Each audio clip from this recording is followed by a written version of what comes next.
North Korea have announced that they will be inviting journalists from South Korea, the US, Britain, China and Russia to cover the closure of its main nuclear test site to show the world that it is indeed putting the brakes on its nuclear weapons program. However, nuclear inspectors did not get the invitation along with Japanese journalists. Park Ji-won has this report.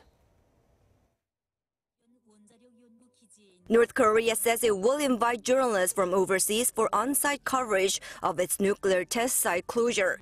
But the invitation is going out only to reporters from 5 countries: South Korea, the United States, the United Kingdom, China and Russia, due to the test site's relatively small size. In 2008, when the North destroyed a cooling tower for a nuclear reactor in Yongbyon, the regime invited 1 broadcaster each from Seoul, Washington, Tokyo, and Beijing. But it remains to be seen what will happen this time. The regime will provide the foreign press with accommodation, charter flights from Beijing to North Korea's eastern city of Wonsan, and special trains to move them from Wonsan to the test site. Considering the site is located in a deep mountain valley, we will provide accommodation and lay on special charter trains for the international journalists.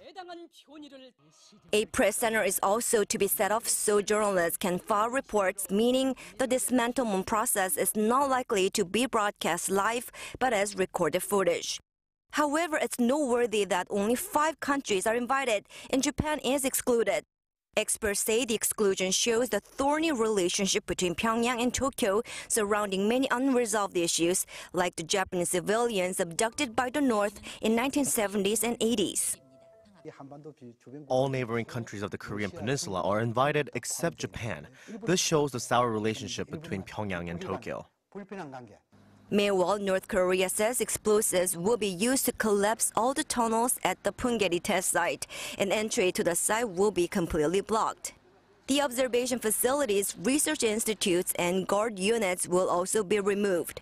However, nuclear experts are to be excluded, such as those from the International Atomic Energy Agency. Some experts say the action could be North Korea's strategy to minimize exposure of its nuclear capabilities before its summit with the U.S. and any follow-up talks with Washington. Park Ji-won, Arirang News.